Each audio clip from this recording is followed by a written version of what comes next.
In this exchange wagering example, we'll talk about the use of the bet slider, and of course take advantage of the value offered by fixed odds wagering on the exchange. At the bottom of the screen, you'll see that we have the default wager amount and the bet slider. Currently, we have the default wager amount set to $10, as you can see here. Then we switch it to 3, back to 10, over to 15, and then finally decided to settle on $10 as the default amount. The advantage of using the bet slider for a default amount is simply for wagering speed, which is of the utmost importance on the exchange. Taking an extra 3 or 4 seconds to put in a unique value on the bet ticket can mean the difference of getting in a matched wager at your desired price or sitting on an unmatched wager because someone was faster than you were. The other use of the bet slider is seen on the bottom right next to where it says bet view.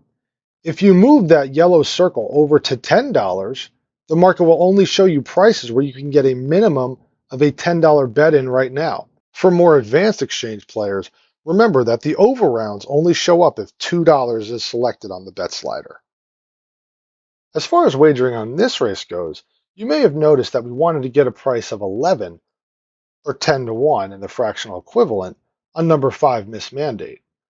Although the market wasn't quite at that level when we submitted that request, you can see exactly where we stand in the market. Our price ask is currently the best price available for someone to bet against Miss Mandate. It is shown in the highlighted pink box under Bet Against. Because don't forget, your bet for bet, or win bet, is going to show up as someone else's bet against. And you can see it right here. I'm asking for 10 to 1 and $6 at 10 to 1. It's only $6 because approximately $4 have already been matched. Handicapping wise, we have two opinions in this race.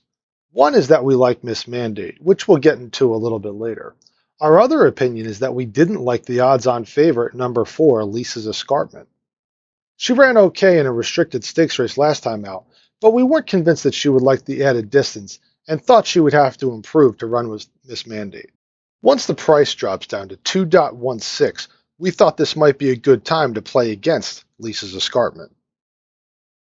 Unfortunately, we were a little bit late getting that in, so it's in our unmatched bet columns right now.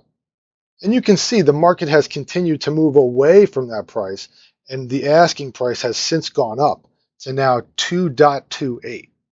At this point, we're not sure if she's going to go back to our original asking price, so we just decided to go ahead and take her at 2.3. Unfortunately, just as we submit it, the price moves again, and it's an unmatched wager. Fortunately, by the time we click over to our unmatched wagers, the only one there is the price at 2.16, which means that while we were clicking over, the price at 2.3 was matched, and now we have a successful $10 bet against on Lisa's Escarpment. Jumping ahead to the horses loading into the gate, Miss Mandate's price actually goes above our original asking price, up to 11 to 1. So we decided to take a little bit of a stronger position at a slightly higher price, even though it would have put us into a slightly negative outcome with the rest of the field, not counting number 4, of course, who we bet would not win. On the right side of the screen, you'll see our matched wagers. Even though it looks like we only have 2 bets, we actually have 2 different prices on Miss Mandate.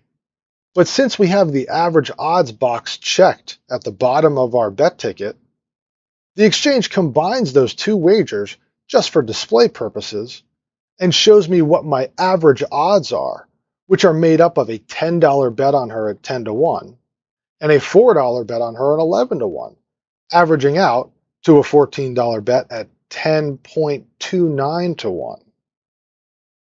Right before the horses break, you can see what our current position is on the left below each horse on the program page. We're going to lose $4 if any other horse wins, other than the 4 and 5. If the 4 wins, we'll lose 27, but if the 5 wins, we'll win $135 on our $27 in wagers.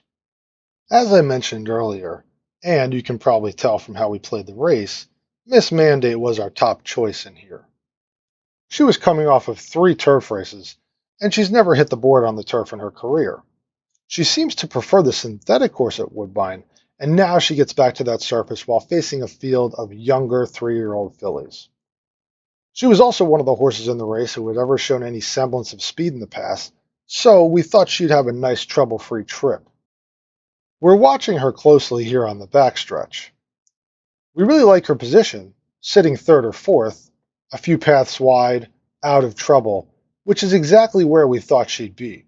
We consider getting in on the 5.2 to 1 on her right here, but decide that isn't quite high enough, so we wait. We see someone else asking for 7 to 1, which you can see under the bet against column. We decide to take a shot and go ahead and ask for that price too. So what you'll see here is clicking on the bet 4 price, changing the odds to 8 or 7 to 1, going to lower the stake to $5 and put that in right here. As expected, it's unmatched because right now she's sitting third, 3 wide, making a pretty good move on the outside. As they come into the stretch, you can see that her final tote price is 7 to 1. But we got 10.29 to 1 on the exchange. The bottom line is this: whether you want to look for price discrepancies, bet against a favorite you don't like, trade in and out of prices, or bet during the race, there's always a way to win on the exchange. Miss Mandate in front and got away with Rafael Hernandez. Miss Mandate clear, and Miss Mandate's going out to win. Lisa's Escarpment late on the seam. Miss Mandate by almost 2.